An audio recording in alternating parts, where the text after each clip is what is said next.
saúdo a todos com a paz do Senhor, amém?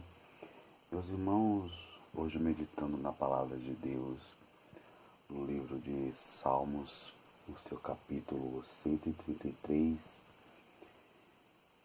que fala assim: Cânticos dos degraus de Davi, ao qual bom e qual suave é que os irmãos vivam em união.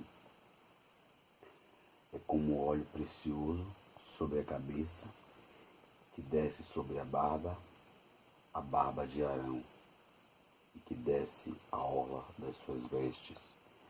É como o orvalho de Hermon, é como que desce sobre os montes de Sião, porque ali o Senhor ordena bênçãos e a vida para sempre. Louvado seja Deus, louvado seja o nome do Senhor. Irmãos, esse salmo, livro de Salmo, eles são livros de cânticos, na verdade, né? Os salmos, eles são livros de cânticos. E o Salmo de Davi, ele foi feito logo após Davi ter vencido a guerra com Bet-Bosete, né? O primeiro rei foi o rei Saul. Logo após o rei Saul ter morrido, né, veio o rei Davi, né? Logo após o rei Saul ter morrido, veio Bet-Bosete e veio Davi, e houve uma grande guerra entre Bet-Bosete e rei Davi para que um dos dois viesse a ser rei do povo de Israel. Por quê? Porque o povo de Israel estava dividido entre 12 tribos, e cada tribo de Israel tinha um governante. E o povo estava cansado de cada uma tribo, a tribo de Naphtali, a tribo de Benjamim, né, a tribo de Zebulon. Cada tribo tinha um comandante, e cada tribo estava obedecendo, orando aleatoriamente, fazendo cultos, reuniões aleatoriamente. Aí o povo de Israel se reuniu e pediu para que fizesse apenas um rei. Só que o povo de Israel pediu para ter só um rei. Só que Davi quis ser o rei de todo o povo. Só que a outra metade do povo queria que Bet-Bosete fosse rei de todo o povo. Aí houve essa grande guerra para que um dos dois viesse a ser rei. E quem venceu a guerra foi Davi. E esse tempo, o tempo que Davi foi rei, foi um tempo de muita prosperidade, o tempo que o povo chegou em Canaã, né? Chegou na terra prometida através de Josué, né? Josué levou o povo depois de Moisés veio a falecer, né? Josué não chegou a alcançar a terra prometida. E aí o que acontece? Josué levou o povo até a terra prometida, mas Josué era um profeta da época, né? E eles queriam um rei para comandar. Eles precisavam, porque estava sendo mandado pelas tribos. E aí o que foi decidido? Decidiram fazer uma guerra. Mas quem venceu essa guerra foi o rei Davi. E o rei Davi, por ele ficou feliz por ter ganhado, né, a guerra, ele fez o cântico de salmos para o rei Davi. Ele fez junto com os peregrinos. É por isso que chama salmo de peregrinação, ou salmo de romeiros, ou pode ser salmo de romanges. É por isso que hoje em dia existem os romeiros, né?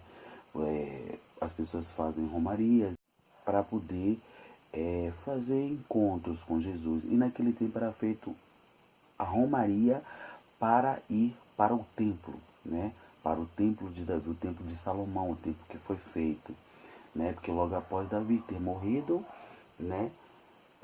Salomão, que foi o rei, após Davi veio o rei Salomão.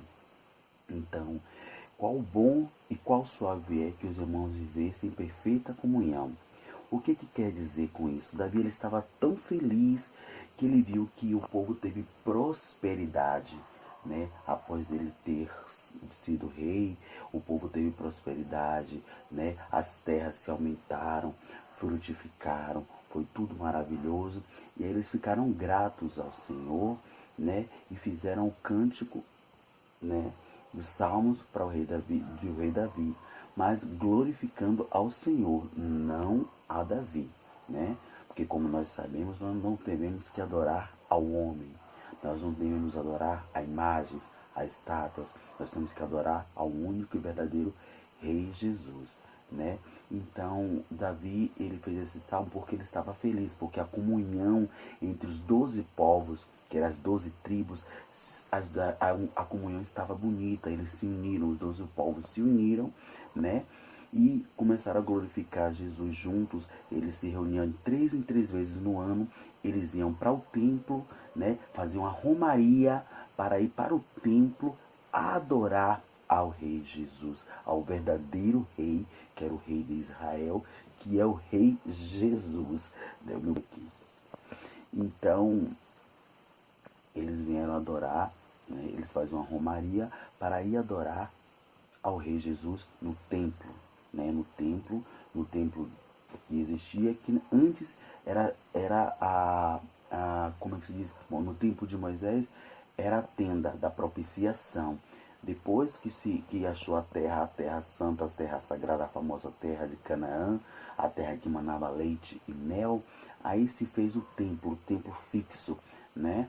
O templo a sala da propiciação, tudo direitinho, a pia, tudo direitinho, né? Para que fosse feito os holocaustos, para que fosse feito os louvores, a glorificação, para que fosse feito o azeite, que era o puro azeite. Por isso que ele fala também, ele dá o exemplo do azeite que desce na cabeça de Arão, vai até sua barba e vai até suas vestes, né? Ele dá o exemplo de Arão, do azeite que desce pela cabeça de Arão e vai até seu corpo e desce na orla de suas vestes, ou que seja. Ele quis também dar um exemplo do azeite, desse azeite que era um azeite muito fino, um azeite muito doce, esse azeite que era feito com o azeite e mais 4 essências, né? Então, ele botou esse exemplo também do azeite no meio do salmo dele, porque o azeite, quando era derramado sobre a cabeça de qualquer sacerdote, o azeite ele tinha um perfume, ele tinha um aroma que ia longe, ia até longos lugares, né? E transpirava paz, harmonia, transpirava a congregação, transpirava a presença de Deus, né? Então, meus irmãos, é isso aí, né? Então, nos dias de hoje, o que nós podemos dizer? Que é tão bom que nós temos comunhão com nossos irmãos, que nós temos comunhão com nossos irmãos de igreja, temos comunhão com